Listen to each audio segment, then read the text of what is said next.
Hola, muy buenos días, buenas tardes, buenas noches para todos y para todas. Bienvenidos. Depende del lugar donde se vayan encontrando. Hoy tenemos un live muy poderoso donde Lucas Casanova va a aportarnos su conocimiento y su sabiduría en cuanto al tema de cómo sobrellevar el duelo. Bienvenidos, voy saludando. Lucas es terapeuta budista, transpersonal, trabaja con la neurociencia y también con traumas. Entonces vamos a darle el paso a Lucas que ya entró para darle la bienvenida.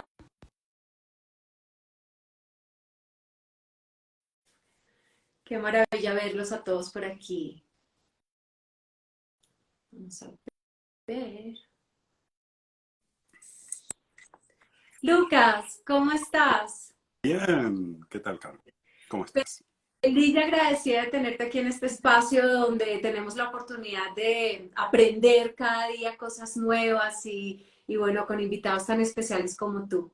Bienvenido. Muchísimas gracias por invitarme, además por un tema que personalmente creo que es importante hablar, especialmente creo que en la sociedad contemporánea no se habla de los duelos tanto como se debiera, se celebra mucho el éxito, el conseguir cosas, pero se aleja a la gente de la verdadera naturaleza de la vida, que es la impermanencia y el cambio, ¿no?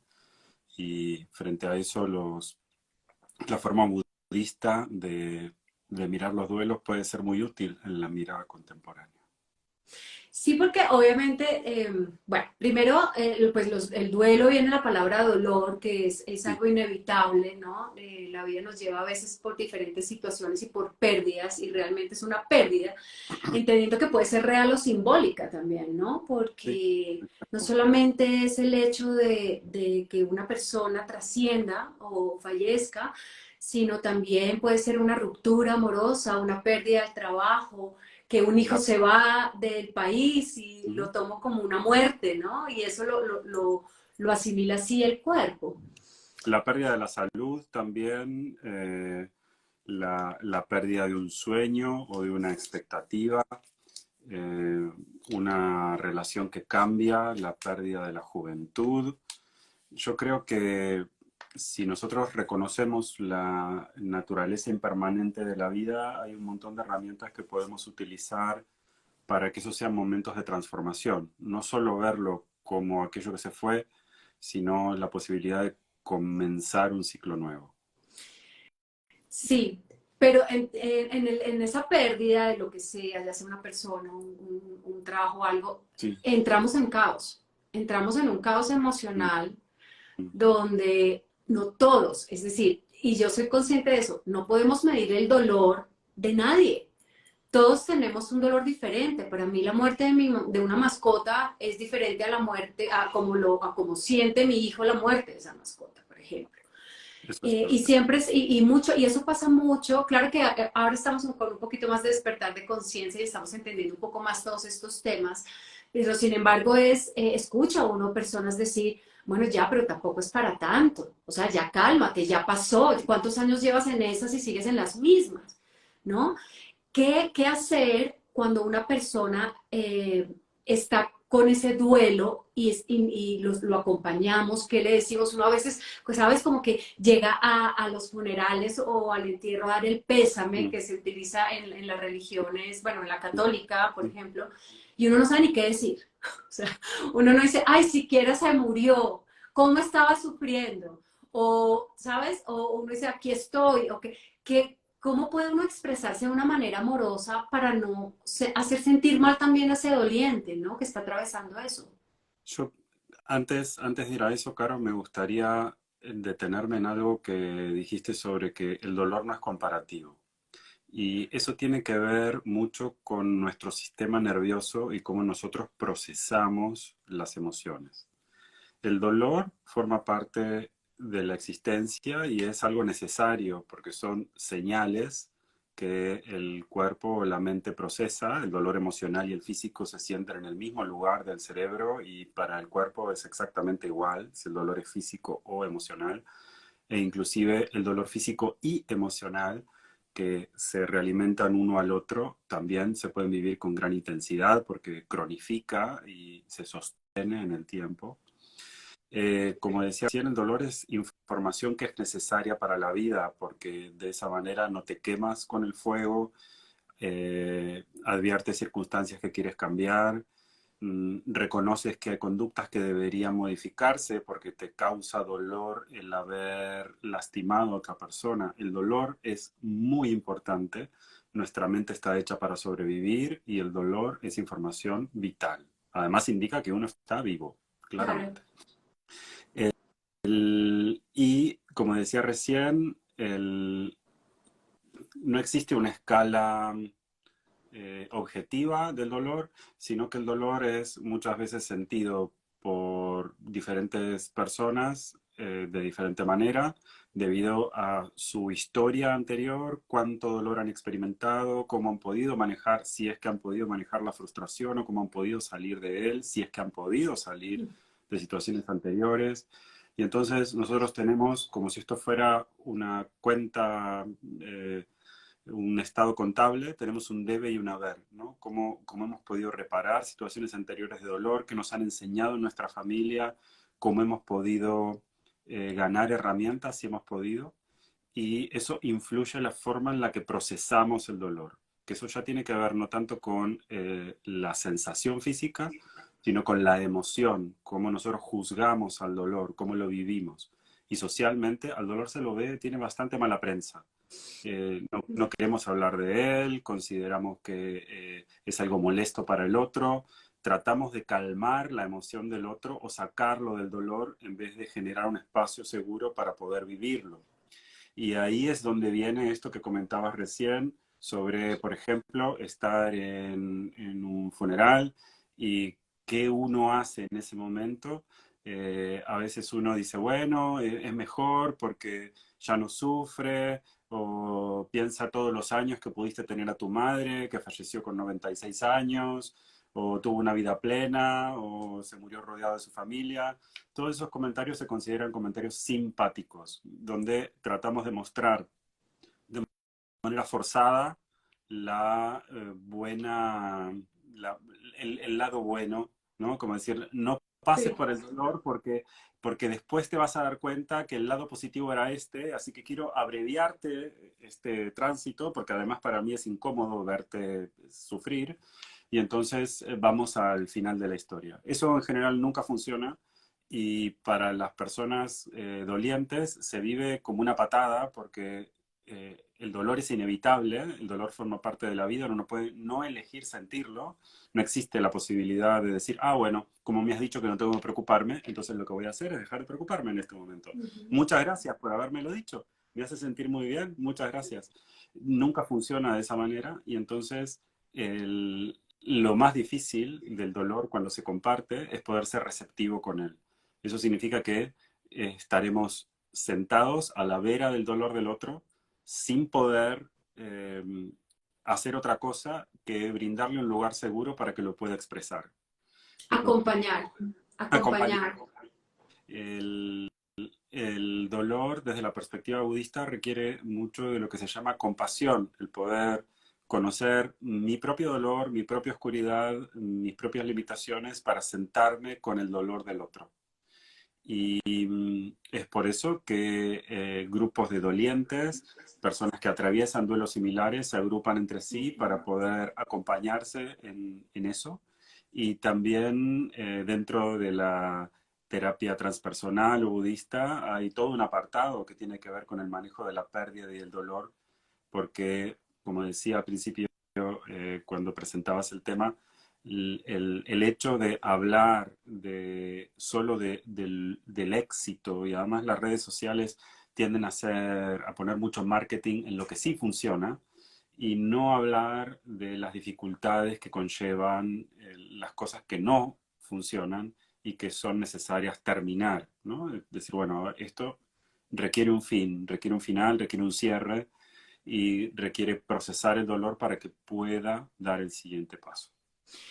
Lucas, el del dolor sí, ¿qué pasa con las personas? Y me incluyo porque yo pasé por un duelo que me duré 10 años atravesando ese duelo. Fue cuando mi mamá murió de una Mm, manera, digamos que traumática, porque nadie se lo esperaba, ¿sabes? claro. O sea, no estaba ni agonizando, ni estaba enferma, ni nada. Y pues ese golpe, ese biochoque emocional de toda la familia, sobre todo mí, que ella era un referente muy Mm, importante, duré 10 años para poder atravesar, pero ¿sabes qué hice yo? Me dolía tanto la vida. Además peleé con todo el mundo, ¿no? Peleé con la vida, peleé con el poder superior, con todo. claro, Pero anestesié mi dolor.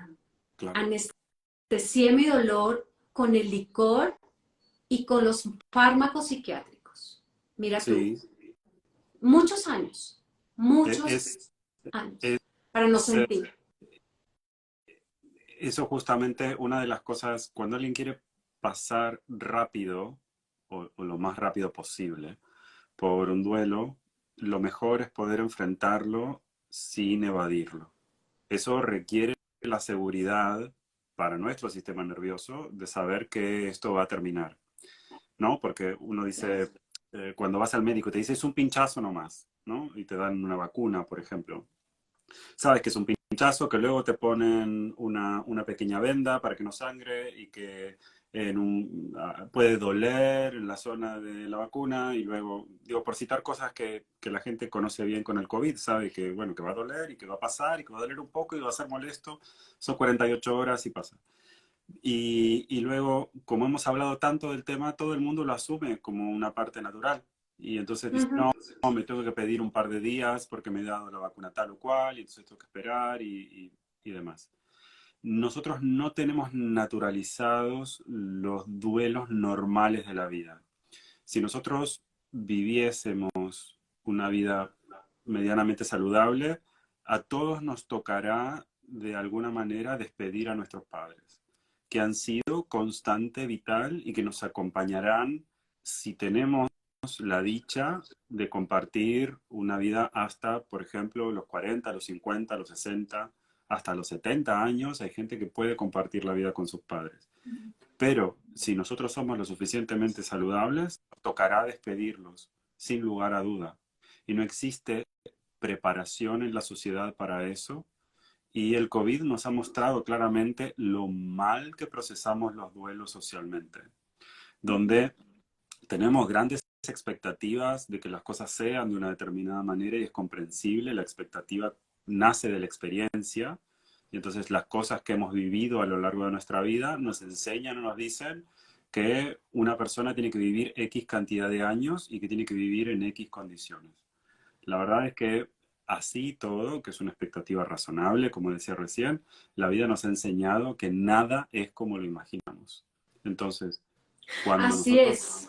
cuando nosotros podemos abrirnos a procesar un duelo, también nos abrimos a que nada es como lo imaginamos. A veces los duelos no son tan difíciles de atravesar como nos lo imaginamos en principio, por eso evitamos el dolor, psicofármacos, alcohol, sexo, juego, conductas riesgosas, comida.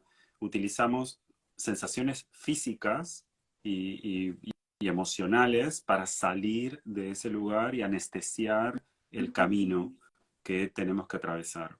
Es por eso que yo el trabajo que hago desde el budismo el, con el duelo lo llamo el camino del dolor, porque es un camino que se atraviesa y por supuesto tiene etapas como si hiciéramos una peregrinación, como se hace el Camino de Santiago Ujú. y demás, donde vamos pasando por diferentes estaciones y el paso por esas diferentes estaciones conlleva al final el poder integrar eso y el poder hacerlo formar parte de tu vida. Por supuesto que cuando pierdes a alguien tan relevante como un padre o una madre, siempre quedará dentro tuyo una señal, una marca de aquello que han atravesado juntas.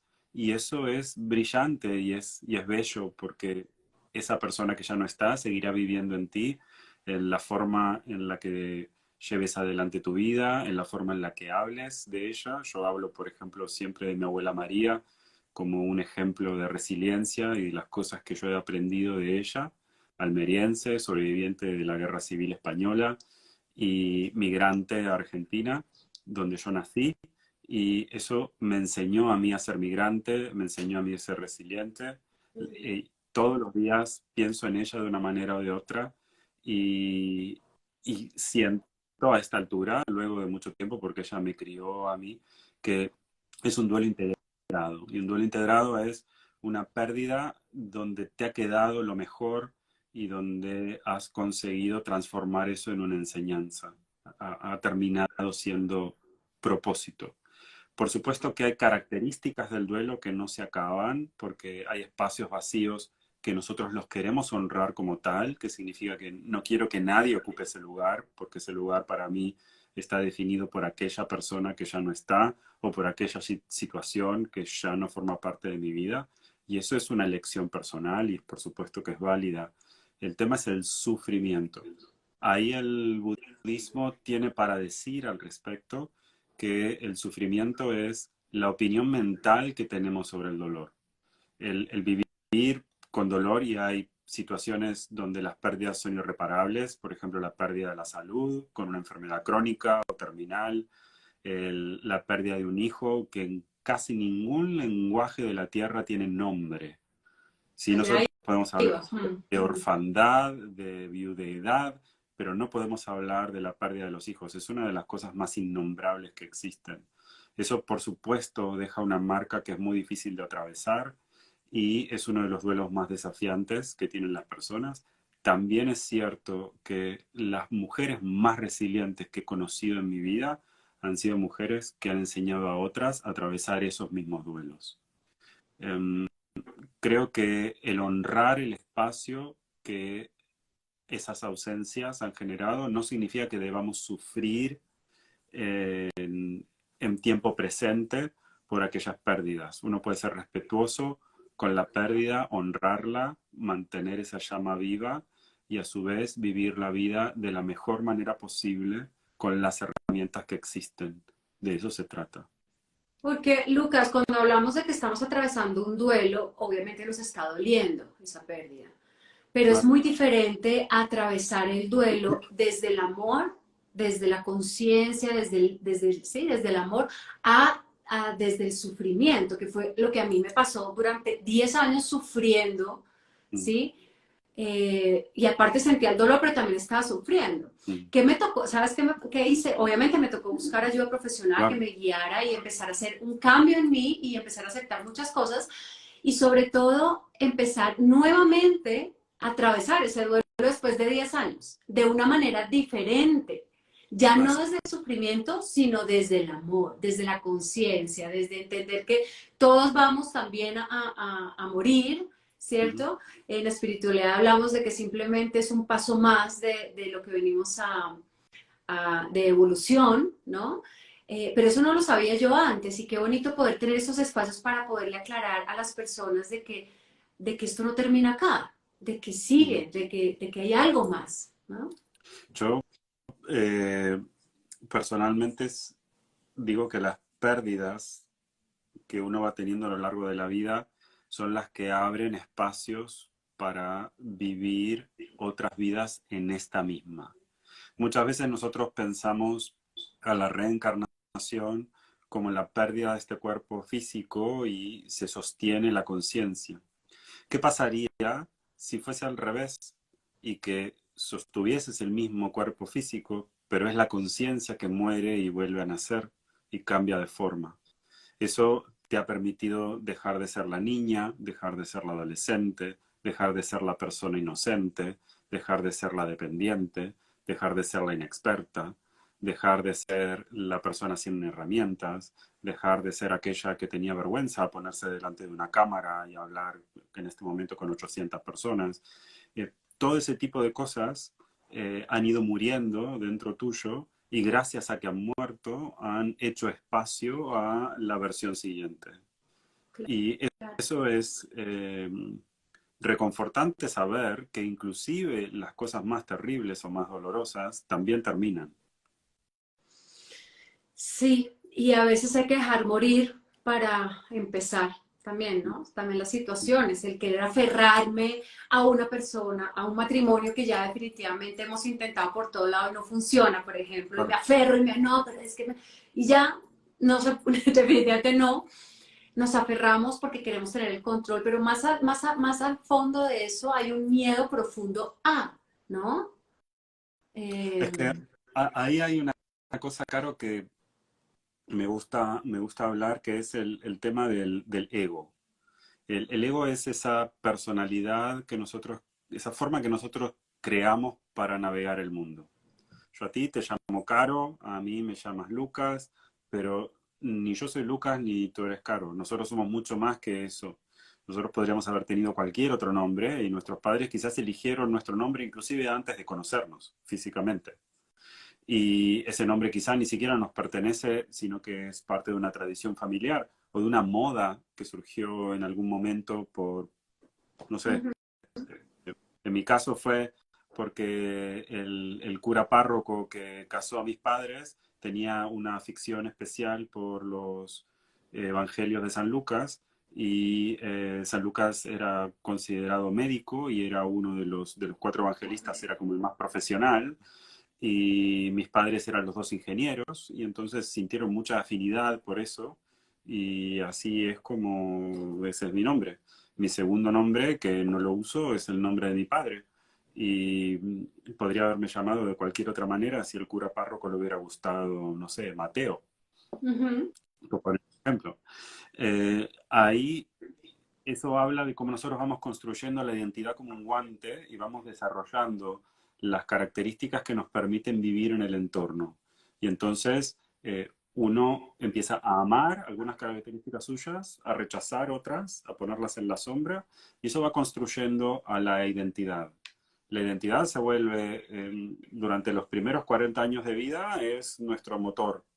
Y luego llegamos a los 40 con lo que yo llamo el mudra italiano o la conjunción oscilante, donde el montoncito de dedos, donde empezamos a preguntarnos, hemos hecho todo aquello que esperábamos que la vida nos trajese y empezamos a tener pérdidas, empezamos a ver que hay cosas que no funcionan y ahí nos empezamos a replantear ese ego, esa identidad que hemos creado, si la podemos sostener o no.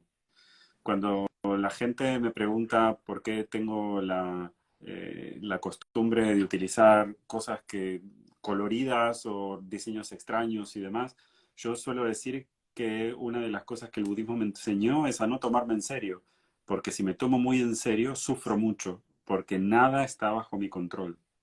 Si Wow. no, cuando uno puede tomarse menos en serio y em, mostrarse de manera más humana, vulnerable y muy probablemente inconsistente, y sin respetar tantos condicionamientos, esa libertad también permite atravesar los duelos de una manera diferente, porque no tiene que ser A o no tiene que ser B, puede ser J o X, y de todo se puede sacar provecho más fácilmente.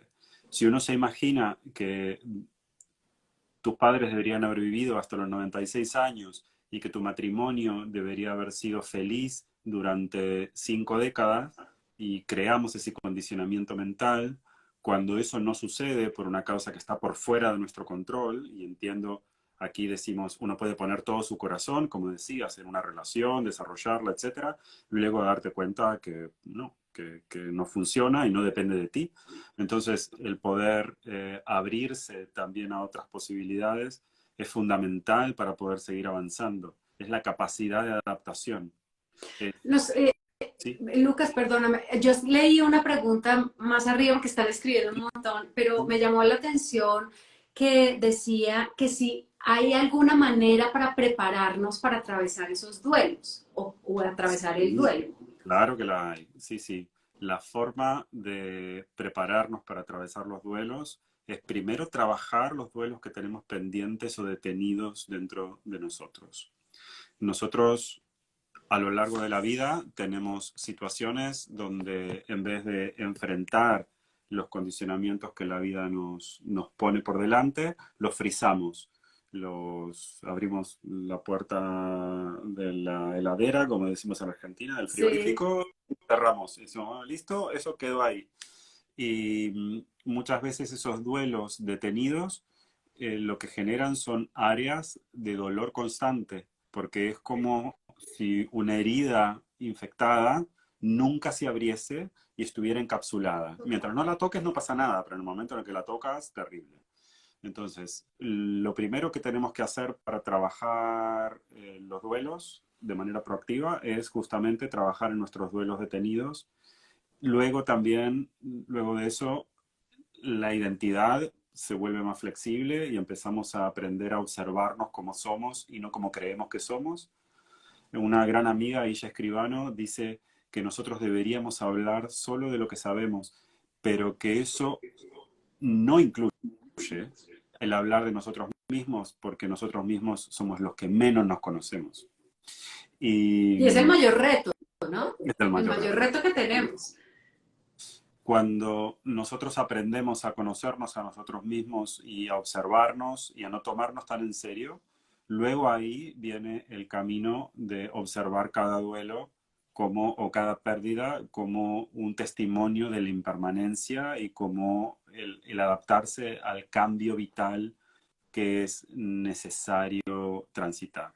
Muchas veces me encuentro con consultantes, con alumnos que se enojan con la vida, como lo decías, por lo que había sucedido con tu madre, que considerabas injusto porque había sido repentino y no habían tenido el tiempo de procesarlo como quizás otras familias tienen la posibilidad. Y supongo que lo habrás descubierto, que las familias que también lo procesan o tienen la posibilidad tampoco es que lo resuelven de una manera distinta en ese sentido. No tiene que ver, a veces la sorpresa, por supuesto, es un dolor más fuerte, pero más allá de eso, el procesamiento tiene mucho que ver con cómo lo hayamos llevado nosotros el tema de las pérdidas. Cuando entonces nos enfrentamos a estas pérdidas de una manera más abierta, también podemos observar estos cambios, esta impermanencia y adaptarnos a la vida, como decía antes, como es y no como nos la imaginamos. Muchos consultantes o alumnos, como decía, se enojan con la vida porque no es como la pensaron y se Claro. privan de esa manera de vivir la vida como es, que tiene un montón de regalos independientemente de que el paquete que hubieses querido abrir no esté delante de ti. Así es. Lucas, mira una pregunta muy interesante Sí. que estamos en este tema. Dice, ¿cómo se prepara a los niños al duelo? Yo ahí tengo dos experiencias. Una, la cultura, la cultura china y la cultura mexicana tienen dos focos muy importantes sobre cómo toman los ciclos vitales como una parte natural de la vida. Ujú. Cómo se honra también a los seres pasados, cómo se los mantiene vivos dentro del linaje familiar, cómo se conservan las historias y los recuerdos, y cómo se enseña sobre el ciclo de la vida como es, en vez de verlo eh, como nosotros en la sociedad occidental, inclusive envejecer lo vemos como algo negativo, ¿no? Si la cantidad de cabellos grises que uno tiene en la barba o en el pelo, o las arrugas, o hay un montón de condicionamientos sobre cómo uno supuestamente debería ser y se considera exitoso que una persona no parezca la edad que tiene, por ejemplo, o que parezca menos que la edad que tiene. Eh, No no parece que pasa. tuvieras tanto, yo no todo feliz. Claro. Eh, la verdad es que el aceptar los cambios de la vida ayuda también a aceptar las pérdidas y aceptar los cambios, que todo vive alrededor nuestro. De la misma manera que vemos nunca un cielo 2 días es igual, nuestro cabello, inclusive al tratar de peinarlo por la mañana, nunca va a ser 2 días exactamente el mismo. Y de la misma manera, si quisiéramos repetir esta charla dentro de 5 minutos, sería distinta. Claro. Todo en el mundo está cambiando, entonces enseñarle a los niños que, que los cambios suceden y que las cosas pasan, ayuda también a calmar ese sistema nervioso que sabes que nosotros tenemos una tolerancia muy baja a la frustración, los seres humanos en general, y es algo que nos enseñamos los unos a los otros, ¿no? A cómo frustrarnos y cómo manejar los noes y demás. Los niños cuando son muy pequeños les agarran los ataques, las pataletas, como se lo llama en España los caprichos, como se dice en Argentina, donde los niños no aceptan los noes, porque están acostumbrados a que si tienes frío te abrigo, si tienes hambre te doy de comer, si lloras te cambio los pañales, si tienes ganas de dormir con alguien me quedo contigo. Hasta que llega un momento que empiezan los noes, y cuando empiezan los noes empieza la frustración, y les enseñamos a los niños a poder frustrarse y a sobrevivir la frustración. Pero ponemos un límite muy claro y tiene que ver con las pérdidas. Tratamos de enseñarles a los niños a que lo exitoso es no perder, cuando en realidad es algo inexorable y forma parte de la vida. Vas a perder Exacto. desde una nota en el colegio que no va a ser como la que te imaginabas, hasta la primera novia o el trabajo que querías o el matrimonio luego de 10 o 20 años. El tema es la capacidad de recuperación y de cambio detrás de eso. Entonces, para resumir, siento yo, Lucas, que en el tema de los niños tiene mucho que ver con las creencias de los padres y de que cómo Exacto, ven los padres también el duelo y esas pérdidas. Nosotros cuando nacemos arrancamos con esos referentes de papá y mamá y de lo que escuchamos en nuestras familias y eso es lo que nos va, digamos que armando esa estructura de esas creencias que nos ayudan a sobrevivir, ¿no? exacto. Nos ayudan a sobrevivir para salir adelante. Entonces, si yo soy una persona que para mí la muerte es trágica, una mujer que para mí la muerte es trágica y no la acepto y es algo terrible, pues seguramente mi hijo va a tener la misma creencia, pero si para mí como mamá yo entiendo que la muerte es natural, que todos vamos para allá, que es un proceso de evolución y eso se lo transmito a mi hijo, Ujú. pues seguramente él lo va a hacer así y así lo va a seguir viviendo y transmitiendo también a sus descendientes. ¿Mm? Es así. Nosotros luchamos contra nuestros propios condicionamientos. El budismo trabaja justamente sobre los condicionamientos mentales, el entender que como creemos las cosas, muchas veces ha sido por transmisión o por imitación, como muy bien explicabas, y que eso es lo que hace que veamos al mundo de una determinada manera. Cuando en el budismo se dice que el mundo real o el mundo que percibimos no existe, eh, el budismo laico dice que en realidad no es que se dude sobre la existencia de la materia, sino que la forma en la que entendemos el mundo en nuestra cabeza y las cosas como son dos cosas muy diferentes. Claro. Mira esta pregunta, Lucas. ¿Cómo transito un duelo aquí y ahora cuando tu madre está viva pero se enferma de Alzheimer? Yo creo que ahí hay que asumir el duelo de la pérdida de la identidad. El Alzheimer es una afección desde el punto de vista cognitivo que limita muchísimo el desempeño de una persona y va afectando diferentes áreas del cerebro de manera progresiva. Es una enfermedad crónica que de momento no tiene cura. El avance del Alzheimer de momento se considera irreversible, salvo casos muy puntuales y situaciones muy específicas. Lo digo para aclarar por si alguien que esté viendo este video no lo conoce o no lo comprende. Eso significa que una persona que venía haciendo determinadas cosas, llegó un momento en el que ya no las pudo hacer más y puede perder recuerdos, puede perder eh, funcionamiento, el nombre de las cosas, le puede costar muchísimo desarrollar determinados procesos y hay otros que pueden estar no tocados, memorias muy antiguas, habilidades que tienen que ver con la música, con la destreza artística.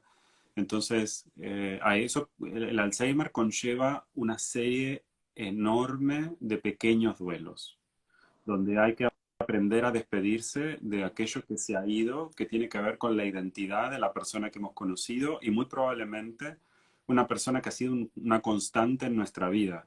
Significa que ha estado formando parte de nuestra existencia desde que hemos venido al mundo y entonces no podemos entender cómo ese correcordador de nuestra experiencia de repente ha desaparecido, aunque el cuerpo de aquella persona que nos acompaña esté delante nuestro. Es algo muy difícil de comprender a la mente humana, como cuando la persona sigue aquí, la memoria ya no está. Y Sí. eso es algo que yo personalmente he vivido con mi tumor cerebral y mi cirugía y mi recuperación, donde he perdido años de mi vida y memorias que han desaparecido por completo. Y eso, por supuesto, me ha cambiado a mí como persona. Eh, pero y por eso lo entiendo y lo explico de este modo, porque además de haberlo estudiado, lo viví en Lo primera viviste. persona. Ver a alguien a la cara y no saber quién es, o recordar un nombre y no poder ponerle cara, o ver un objeto y no saber cómo se llama, o saber cómo se llama en un idioma que es el que no hablo habitualmente. Y todo ese tipo de cosas que la gente vincula con la edad, Sí. muchas veces son por cuestiones degenerativas cognitivas y en algunos casos son cuestiones crónicas que tienen que ver con lo que hablábamos recién. Y ese sería mi consejo, el aprender a ver el Alzheimer como un montón de pequeños duelos y estar en paz con que también hay que descubrir quién es la persona que tenemos delante con cada cambio. Wow, wow, un aprendizaje, diría yo que muy importante y poderoso, ¿no? Óyeme, Lucas, mira, acá dice, ¿cómo aceptar un duelo de pareja con cáncer, con Sí, cáncer terminal, que ya no quiere que lo acompañe porque cree que voy a sufrir más? Eso pasa mucho también. Mira, yo sí, ya igual me voy a morir, ya estoy en las últimas, ya no te estreses más, ya, ¿sabes? es así. Es así. Yo tengo eh, un caso muy cercano que hablaron de esto y cuando llegó el momento, ella le dijo a él que de ninguna manera pensase que iba a sufrir más dejándolo ir, que no había forma que ella pudiese saber que lo había dejado en los últimos días de su vida. Y una de las cosas que le dijo que a mí me quedó marcado aquí a fuego fue que ella quería saber que había aprovechado el compartir con él todos los días que le quedaban en esta vida. Dice, no podría perdonarme saber que hubo días que estuviste en esta tierra y yo no estuve contigo. Yo creo que esas palabras son infalibles. Sí, sí, cada quien tiene su caso, su historia, ¿no?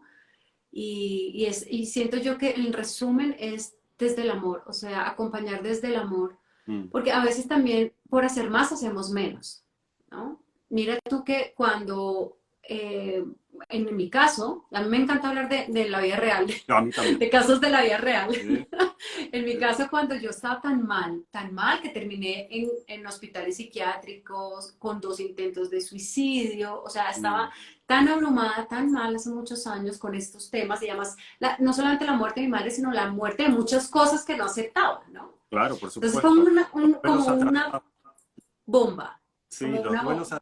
atrasados, yo por eso digo que el primer paso es, si quieres prepararte para otras pérdidas es revisar tus creencias con respecto a las pérdidas y el poder hacer paz con todos esos duelos atrasados que pueden haber quedado truncos, porque eso es lo que le permitirá a tu sistema nervioso autorregularse frente a la situación de desprotección o impermanencia.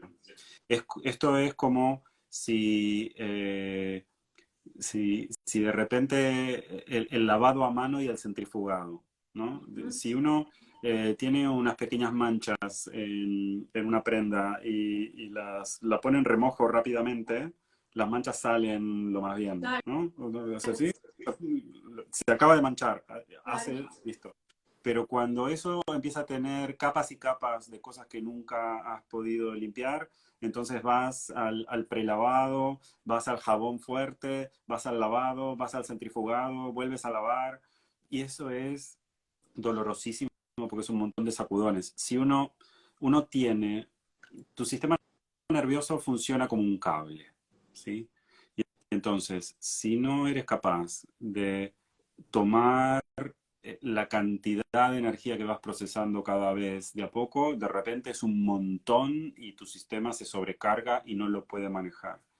Entonces, el ir avanzando de a pasos cortos, el ser claro, el ser transparente, el revisar tus creencias, el ir procesando el dolor a medida que va surgiendo, todo ese tipo de cosas van sumando.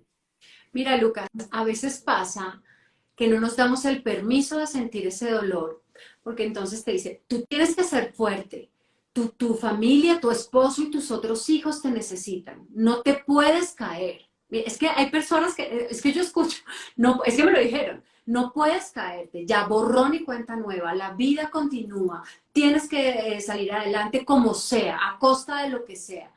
Y entonces entra uno, imagínate uno con ese dolor, con el alma totalmente rota, porque es que uno siente que se le rompe. Eso que dicen, no, es el alma no duele. Sí, a mí me dolió el alma, yo no sé, pero ¿qué me está doliendo? A mí me está doliendo todo, o sea, todo, la vida, todo.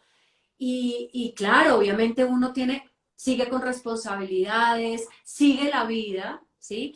Hay que seguir trabajando, bueno, no, hay que comer, hay que bañarse, hay que seguir, pero no nos permitimos hacer una pausa también a veces y decir, ok, estoy fracturada, ¿sí? Me voy a tomar un tiempo también para mí porque a veces asumimos esa responsabilidad del inconsciente colectivo de que no me permito estar mal porque yo soy el eje de la familia. Entonces, fíjate el ego, ¿no? Claro, pero hay una cosa de Caro que es súper importante.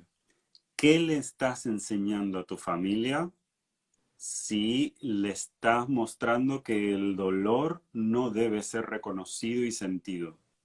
¿Qué le estás enseñando? Les estás enseñando a que tienen que ignorar lo que les pasa, les estás enseñando que las pérdidas grandes hay que ignorarlas, les estás enseñando que de algunas cosas no se hablan. De todo eso puede surgir un hermoso arte, porque Bono, el cantante de YouTube, ha escrito canciones hermosas hablando de lo difícil que le resultó procesar la muerte de Iris, su madre, porque Bob, su padre, no hablaba del tema. Pero le llevó años de terapia y hoy y muchos problemas con la ira también, porque no podía procesar el dolor. El enojo es una forma de una emoción secundaria que trabaja justamente sobre el rechazo al dolor. Entonces, si nosotros somos capaces de mostrarle a nuestra familia que podemos procesar el dolor y que procesar el dolor es lícito y está bien, entonces les estamos enseñando a vivir de una manera en la que no tienen que negar aspectos de sí mismos. Uh-huh, uh-huh. Claro. Y por ejemplo, hablamos de muerte en la familia y no, eso no se toca, de eso no hablemos. Uno no puede, a mí me pasó, no puede hablar uno de qué quiere cuando uno se muera. O sea, yo quiero pues sí, que lloren los que quieran llorar, pero que se acuerden de mí, de las cosas bonitas, de lo que aporté, ¿sabes? Y cuando empecé a hablar de ese tema con mi familia, o sea, pero usted por qué está hablando de su muerte? ¿Es que acaso está enferma o es que se va a morir?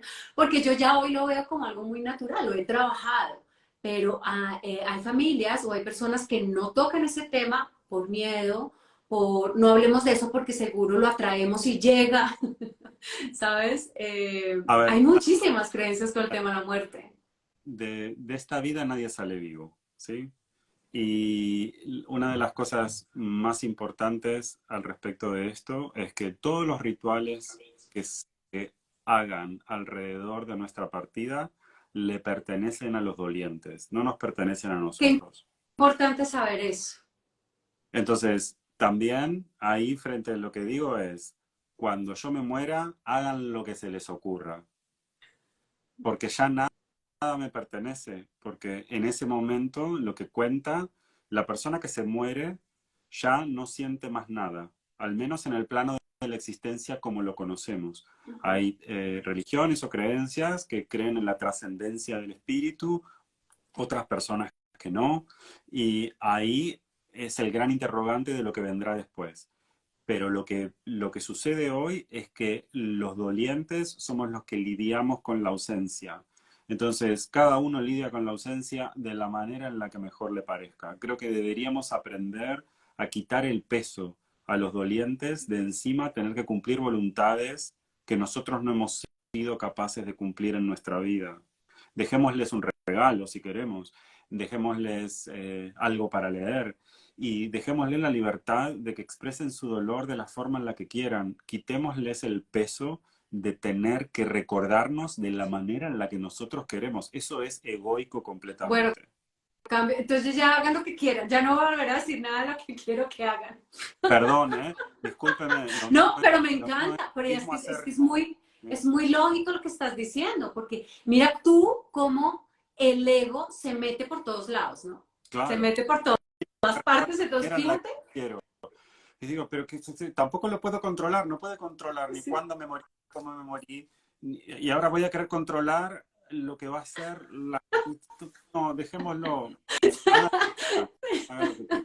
Se me salió el controlador que llevo, la controladora que llevo dentro. No, total, total. Pero qué maravilla, sí, que hagan lo que quieran, que también, y que sean felices, ¿no? Que sean felices, o sea, y que Sí, atraviesen el duelo no, como puedan. yo tenía una consultante, yo he hecho mucho trabajo paliativo y he acompañado a muchas personas durante la última instancia de su vida y eh, una señora les dejó una torta de dinero con la condición de que se lo gastasen durante el primer mes. Dijo, hagan lo que quieran, pero gástensela toda. Y nada, y con un mensaje de audio muy gracioso. Y nada, cada uno hizo con eso lo que quería. Hubo alguien que lo donó a un refugio de perros porque ella era rescatadora. Otro se dedicó le compró a su madre una máquina para tejer que siempre le había querido y nunca lo había podido comprar. Otros se fueron de viaje por ahí y, y eso dice, eso que cada uno haga lo que quiera. Pero el hecho luego personas que dicen, no quiero que me vayas a visitar porque no voy a estar ahí. Y luego hay otros que dicen, ¿sabes qué? Te voy a tener siempre conmigo. Entonces, tener un lugar donde poner unas flores, ¿no? Ujú. Hay también conversaciones que está bueno tenerlas. No me refiero a que no deban existir rituales alrededor de eso. Cada uno los procesa de manera distinta. Pero también dar la libertad a que cada uno haga lo que quiera. Sí, lo que te haga, lo que nos haga sentir bien, o Mm. sea, lo que nos haga sentir bien, porque a mí me parece, a mí no me gusta ir a cementerios, no me gusta. No me gusta ir a visitar tumbas. Y tengo a mi abuelita en una tumba, y tengo a varias abuelas en una tumba y no me gusta ir. Yo prefiero prender una vela, hacer una oración, conectarme con ella, recordarla, recordar lo bonito, lo que me enseñó. Para mí eso es. Aquí Entonces, estamos. Está presente aquí, así como yo he traído a mi abuela, tú has traído a tu madre, y están presentes aquí los lugares de honra de aquellas personas que nos han cambiado, están presentes en nuestra forma de sentir. Cuando nosotros tenemos un duelo integrado, podemos mostrar la sabiduría que hemos adquirido a través de ese contacto humano. A lo largo de la vida vamos a conocer a tanta gente nos va a amar, vamos a amar a tanta gente, vamos a poder transformar la vida de tantas personas van a transformar nuestra vida. Eso solo es posible a través de la pérdida. Si nosotros no perdiésemos, no estaríamos moviéndonos a través de la existencia. Lucas, mira, nos preguntan que si que si existe, ay, se me fue, que si existen las voluntades anticipadas. Claro que existen, pero también creo que despedirse de la vida en paz con la vida también es entender que uno tiene que soltar el control. Digo, Claro, porque además que mucho más rápido. les deja a uno, como decimos acá en Colombia, unos chicharrones, o sea, una cantidad de, de problemas, ¿no? Sí, Es que ella quería que la cremaran. Entonces resulta que sí, en ese momento no hay crematorio. Y sí, entonces toca quedarse con el cuerpo 3 días, pero la voluntad de Carolina fue esta. Y hay que cumplírsela. claro. Entonces, también nos vamos nosotros para donde nos tengamos que ir o para donde nos toque y los dejamos en una cantidad de enredos y con unas situaciones a la pobre familia. Y qué pecado. Claro. Pero esto, y esto también ha pasado con alguna familia con la que yo he trabajado, que luego me decían, pero la señora nos pidió que esparciésemos sus cenizas en un sitio al cual no podemos ir durante la pandemia. Y ¿qué hacemos? ¿Guardamos las cenizas en casa? Yo no quiero tener las cenizas en casa. ¿Cuándo va a terminar la pandemia? O sea, Imagínate. claro, entonces arreglando con la familia a ver quién guardaba las cenizas hasta que pudieran luego echarlas. Y cuando pasó el tiempo, decían, ¿estará bien cumplir con esta voluntad ahora o será demasiado tarde porque han pasado casi 3 años? Eh, Wow. em, la verdad es que todo este, todo este tipo de enredos que suceden también tiene que ver con los condicionamientos sobre cómo nosotros gestionamos este tema de las últimas voluntades y demás. Una gran maestra budista que yo tuve que vivía en Escocia, donde yo hice mi formación en cuidados paliativos y en fin de vida, eh, decía que lo más importante era resolver en vida todo aquello que querías que sucediese y que no había que tener cuentas pendientes en eso, que había que asumir la fragilidad de la vida y decir todos esos te quiero, decir todos esos no gracias, todas el dar, todo lo que quisiésemos dar. Si uno quiere irse liviano de la vida, ¿no? Y uno quiere darle a los demás, ¿por qué no empezar antes? Y sobre todo, sabes también que suele suceder también a veces que una persona, por ejemplo, que esté agonizando, que ya esté a punto de trascender, Mm. empieza a dejar esas tareas a los familiares. El padre, voy a poner un ejemplo, el padre que está a punto de partir y le dice a su hijo primogénito, tú vas a ser el hombre de la casa, vas a cuidar a tu madre y vas a hacerte cargo de todo. Mm. Y eso, imagínate tú la carga emocional que trae. Además, entiendo el sentido de decir, bueno, ahora te paso el manto, te paso el cetro, pero también es una decisión de los vivos sobre cómo lo vamos a hacer o cómo lo vamos a gestionar, ¿no? Pensando en los niños, en los adolescentes, en las mujeres, que si llamamos rehacer la vida, y eso me parece horrible, si uno elige tener nuevamente un compañero, si pensamos en cambiar la casa en la que hemos vivido, dejar el hogar de infancia por uno más pequeño, por uno más práctico, más cómodo, o en otra ciudad o en otro país. Tenemos que estar abiertos a que los fines de ciclo pueden tener muchas variantes. Claro, claro. Además que a ese primogénito no le corresponde ser el padre, ser el esposo de su madre, porque fíjate tú cómo va empezando a modificarse ese sistema, ¿no? Y ahí es cuando empieza uno a encontrar una cantidad de cosas y eso se hace inconscientemente y también por querer seguir ese legado de fidelidad ancestral, ¿no? Ancestral.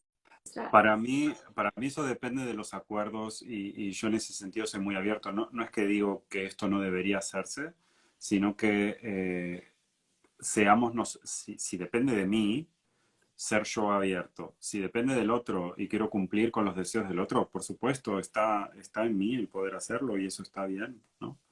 Eso hay que saberse flexible frente a esto. No, no creo que haya una forma inflexible de resolver los duelos, sino que justamente se trata de buscar la forma de integrar a nuestra vida esto y de quitarle al resto el peso. Ujú. Lucas, mira esta pregunta. Dice, ¿cómo dejo ir a mi madre que vive pero muere día a día con su hijo adicto y no nos quiere cerca? Dice que se muere con él.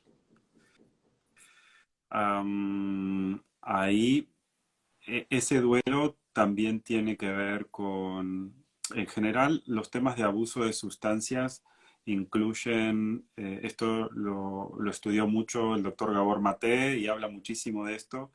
El abuso de sustancias está muy vinculado con el trauma y con la necesidad de apaciguar a un sistema nervioso que se desregula y que sufre y se lo puede considerar como automedicación. En general, cuando este tipo de cosas suceden, muchas veces suceden dentro del foco relacional, es decir, que pertenecen a un sistema familiar o a un sistema cultural. Se ve eso con los varones que no pueden expresar las emociones, que no está visto como algo positivo. De la misma manera sucede con los sobrevivientes de acciones de violencia. Y es comprensible que haya más de un sufriente en la familia cuando hay abuso o consumo problemático de sustancias, para decirlo de manera correcta. Frente a eso, es toda la familia la que necesita Claro. intervenir, porque si del otro lado alguien siente que no se puede meter, entonces hay terrenos que deben ser explorados, porque una familia debería poder enfrentar esto en conjunto. Sí, claro. Además, cuando hay un adicto en consumo, hay una familia enferma también. Hay una familia con dificultades. Yo creo que la gestión emocional, la tolerancia a la frustración, la regulación emocional forman parte de todo de lo mismo y por eso es tan importante aprender a trabajar sobre los duelos, porque la pérdida de las expectativas o el trabajo que necesitamos hacer sobre algunas cosas es vital. Lucas, ay, no, esta hora pasó volando. ¿Sí?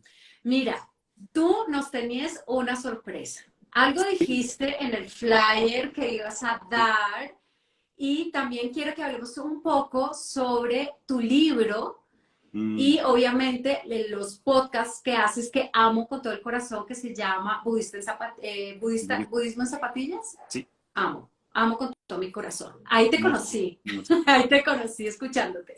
Hablemos un poquito sobre primero la sorpresa que tienes. Sí, se lanza mañana para la inscripción un curso que se llama El Camino del Dolor, que tiene que ver con la gestión de los duelos a través del budismo laico, y quiero compartir con quienes decidan participar en el curso justamente estas herramientas de las que venimos hablando hoy en este encuentro.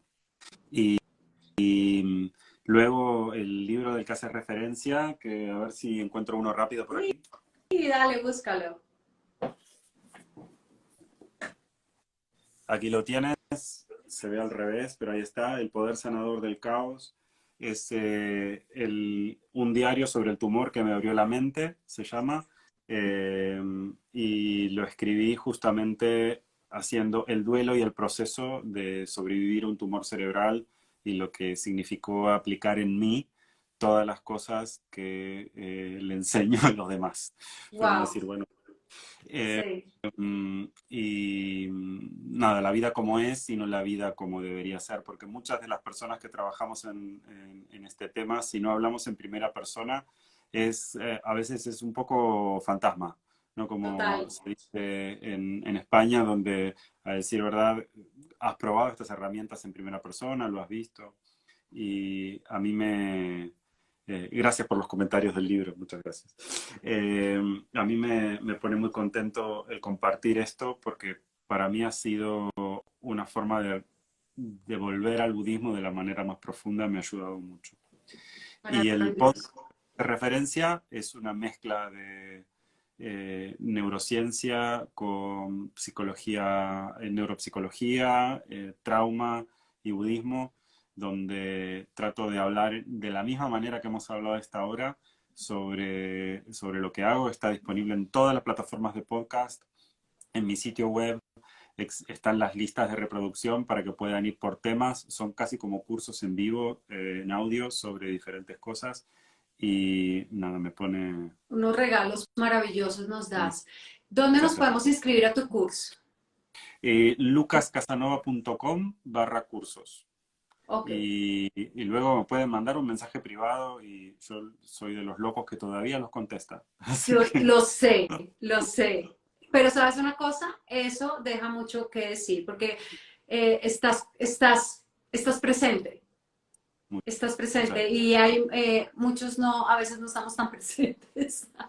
Eso sí te lo agradezco infinitamente porque siempre que le vayan a escribir a Lucas, Lucas está ahí para todos. Muchas gracias. Muchas gracias, Gracias, de Lucas. verdad, Caro. Qué bonito live, qué mensajes tan sanadores, tan consoladores.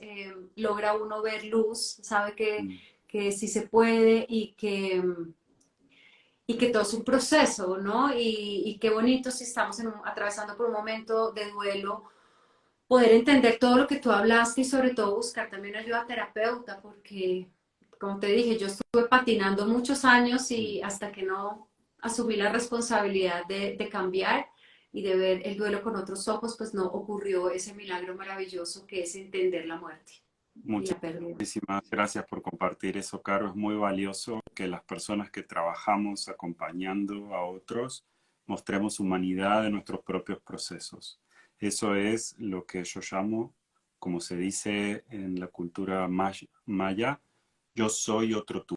Así es. Qué lindo. Es, es muy importante eso. La gente está pidiendo que dejemos el vivo grabado. Claro, Yo sé que Caro va a te estar. invito a colaborar, Esto, ahora te invito esto a así, colaborar para que así mismo lo tengo la... comparto yo en mi perfil. Sí, perfecto, Muchísimas gracias perfecto. por A todo ti, esto, a ustedes, muchas gracias por a participar, toda por la conectarse. comunidad y cuando quieras hacemos otro. Claro, claro que sí, claro que sí. Nos vemos pronto. Un abrazo y muchísimas A ti, gracias. un Que abrazo estés enorme. bien. Chau, Chao.